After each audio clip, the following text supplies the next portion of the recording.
Hi friends, Selena life ஸ்டைலில் இன்றைக்கி என்ன வீடியோ பார்க்க போகிறேன்னா சாம்பார் சாதம் தான். வாங்க பார்க்கலாம். அதுக்கு தேவையான பொருள் வந்து வெங்காயம், தக்காளி, உருளைக்கிழங்கு, பீன்ஸு, கேரட், கத்திரிக்காய், முருங்கைக்காய் தான். முருங்கைக்காய் போட்டுங்க, ரொம்ப நல்லாயிருக்கும். புளி ஊற வச்சுருக்கேன், நெல்லிக்களவு புளி ஊற வச்சுருக்கேன். தாளிக்கு வந்து கருவேப்பிலை, 2 வரமிளகா, ஒரு 4-5 முந்திரி பருப்பு, பூண்டு, அவ்வளோதான் இதுக்கு தாளிக்க. வாங்க எப்படி செய்யணும்னு பார்க்கலாம். அடுப்பு வச்சுக்கலாம், குக்கர் வச்சுக்கலாம். குக்கர் காஞ்சோடனே இந்த குழி கரண்டியால் நான் 2 கரண்டி எண்ணெய் ஊற்றிக்கிறேன். கூட நெய் இருந்தால் நெய் போட்டுக்கோங்க. ஸ்பூனால் 1 ஸ்பூன் போட்டுக்கிறேன். எண்ணெய் காஞ்சதும் இந்த ஸ்பூனில் 1/4 ஸ்பூன் கடுகு போட்டுக்கலாம். அதே ஸ்பூனில் 1/4 ஸ்பூன் சீரகம், சிட்டிக்கை வெந்தயம். கடுகு, வெந்தயம், சீரகம்லாம் பொரிஞ்சோடனே முந்திரி, வரமிளகா, கருவேப்பிலை, பூண்டு எல்லாத்தையும் போட்டுக்கலாம். பொரிஞ்சோடனே வெங்காயம் போட்டுக்கலாம். வெங்காயம் நல்லா வதங்குறதுக்கு 1 ஸ்பூன் உப்பு போட்டுக்கலாம். வெங்காயம் வந்து நல்லா பொன்னிறமாக வதங்கட்டும். சின்ன வெங்காயம் கூட போடுவாங்க, நான் இன்றைக்கி சின்ன வெங்காயம் போடல. பார்த்தீங்கன்னா வெங்காயம் நல்லா வதங்கிடுச்சு. அது கூட தக்காளி போட்டுக்கலாம். நான் வந்து 2 தக்காளி வெட்டி எடுத்துருக்கேன், அதை போட்டு. சின்னதாக இருந்தால் வெங்காயம் வந்து ஒரு 4-5 போட்டுருங்க. பெரிய வெங்காயம் இருந்தால் ஒரு 2 போட்டுருங்க. நல்லா குழஞ்சி வந்ததுக்கப்புறம் காயெல்லாம் போட்டால் நல்லாயிருக்கும். தக்காளி வதங்கிறதுக்கு ஒரு சிட்டிக்கை போட்டால் போதும். இப்போ பார்த்தீங்கன்னா நல்லா தக்காளி வதங்கிடுச்சு. காயெல்லாம் போட்டுக்கலாம்.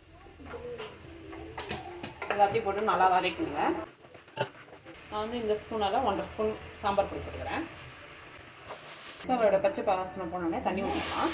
இந்த டம்ளரில் 1 டம்ளர் அரிசி போட்டிருக்கேன், 5 டம்ளர் தண்ணி ஊற்றிருக்கேன். இது வந்து நல்லா குழஞ்சி வந்தால் தான் நல்லாயிருக்கும். தண்ணி ஊற்றியாச்சு, 5 டம்ளர் தண்ணி. இது கூடவே புளி கரைச்சி ஊற்றிக்கலாம். புளி வச்சு கொதிக்கிட்டோம், அதுக்கப்புறம் அரிசி போட்டுக்கலாம். இப்போ பார்த்தீங்கன்னா நல்லா கொதிக்கிட்டு அரிசி போட்டுக்கலாம்.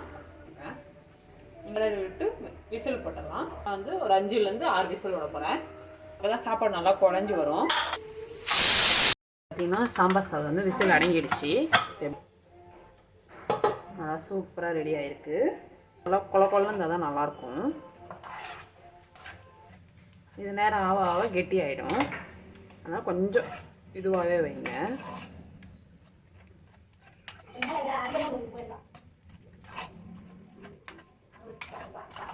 கொஞ்சமாக நெய் போட்டுக்கலாம், வாசனையாக இருக்கும். உங்களுக்கு தேவைன்னா இன்னும் கொஞ்சம் கூட தண்ணி சுண்ட வச்சுங்க. எங்களுக்கு இந்த பதம் ஓகே தான். சிம்பிளாக தான் இருக்கும். ஹோட்டலில் செய்கிற மாரிலாம் செஞ்சால் வேறு மாரி செய்வாங்க. தனியாக சாப்பாடு வேக வச்சு, காய் தனியாக வேக வச்சு செய்வாங்க. இது வந்து நான் இப்படி தான் செய்வேன். சாம்பார் சாதம் சூப்பராக ரெடி ஆகிடுச்சு. நீங்களும் ட்ரை பண்ணி பாருங்கள்.